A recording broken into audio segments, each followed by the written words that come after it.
Thank you, Tim, for asking me to come and visit. I think everyone's probably getting pretty tired of hearing me talk about arts and culture and everything else, but I always appreciate this opportunity. What Tim had wanted me to come and visit with you about was the Cultural Enterprise District program that the City of Alva has undertaken. The handout that each of you will receive gives a little bit of the history of the program. In 2010, the Alva City Council passed a resolution declaring the downtown square as the city's arts district.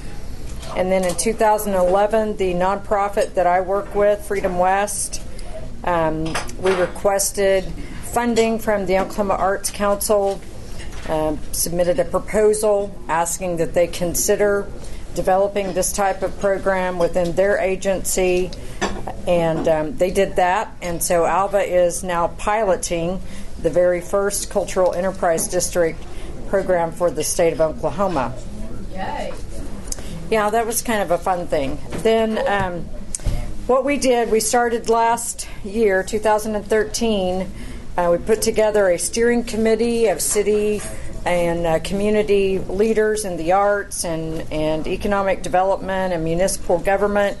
And then we had a series of public input meetings this past summer.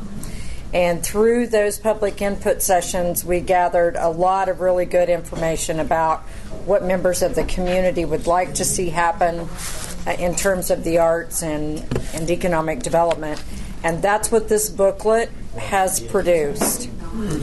We worked with two consultants from the Oklahoma Arts Council, and they helped us formulate this plan of action, and don't have very many of these left to hand out in hard copy, but we do have them electronically available. And so if anyone would like to have one to keep, just let me know, and I'll see to it that you get one. But what I wanted to focus on today was the goals that we identified for year one. This is a 3-year program. The first year, we are working to improve or increase the inventory of public art and directional signage, primarily coming from Oklahoma Boulevard to the downtown square. Right now, I think there are 2 small signs on Oklahoma Boulevard that have an arrow that says downtown square, something to that effect. So we're trying to improve that.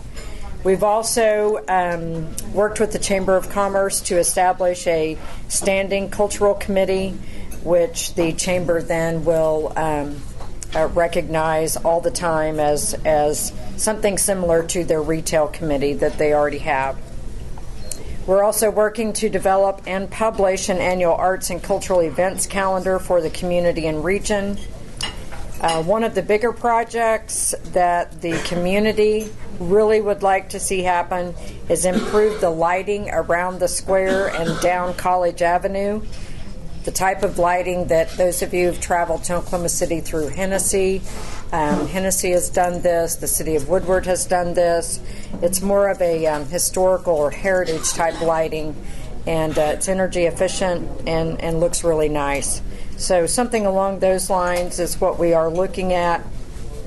Improving the connection between the university and the downtown arts district through signage, improved lighting, and sidewalks. We'd like to strengthen that connection.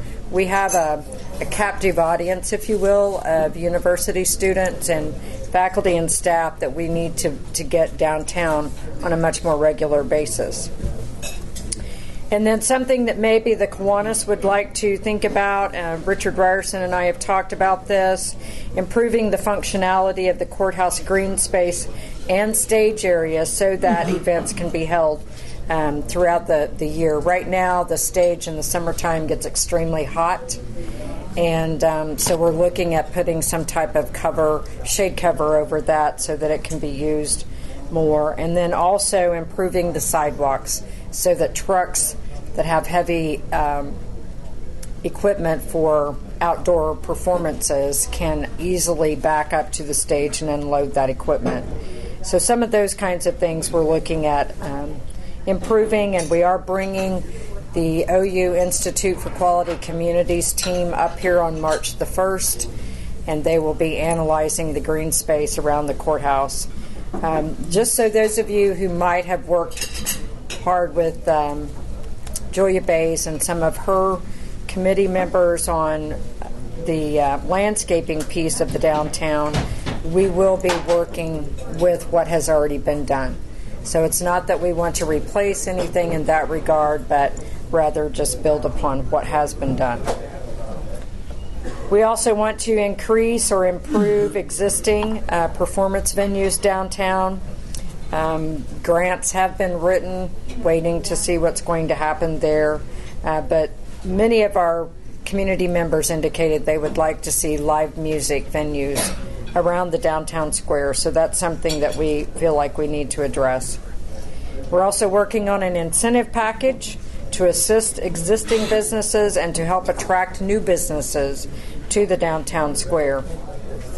And that's something that our economic development people are working together on.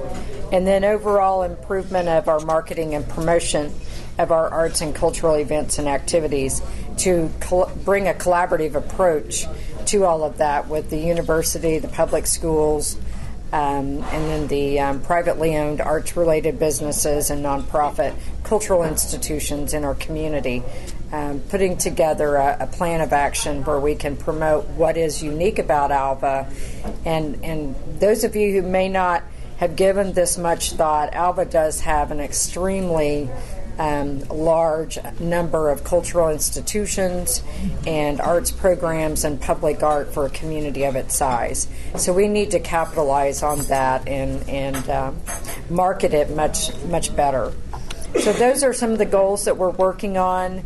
And again, if any of you have comments or ideas you would like to share, Jim Ritchie is on the steering committee. Richard Ryerson is on the steering committee. Those are two of the Kiwanis members that I can think of offhand. But certainly we welcome input from the community at any time. And some of you who remember the old Main Street program, this is somewhat similar to that, but it's focused more on arts and economic development, and so it's something that we know we can do. We just have to stay focused and continue the efforts. If you have any questions, I'll entertain those right now. I got a question. Yes, ma'am. You know that cool pocket park? By the library? Yeah, who do I have to talk to get permission to go in there, or can I just go in there? Sandra Hamilton at the public library is probably the person you should talk to. Okay. Mm-hmm. Thank you. Any other questions? I have a question. Yes. The College Avenue, the last time, I sometimes you drive by it and you don't see it, but we have those very dilapidated banners. Right. What's the status? I had thought that tourism was helping to fund. Janet? Yes.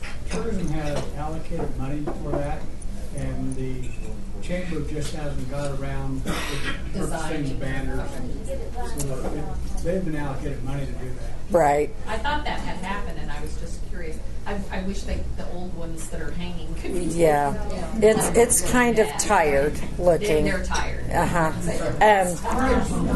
One of the things that we hope to accomplish is to develop some more permanent signage, something that doesn't have to be replaced every 3 or 4 years. And Jim and I are working together on something that might be creative in that respect. So, the banner system was trendy about 10 years ago, and it's kind of wearing out a little bit unless you've got dedicated staff and money to constantly replace and put them up and take them down. So for communities who want to maybe maximize their dollars, it might be appropriate to think about more permanent types of things. So, but any ideas you have, we certainly would welcome those, and I appreciate the opportunity, Tim, to come and share. So thank you.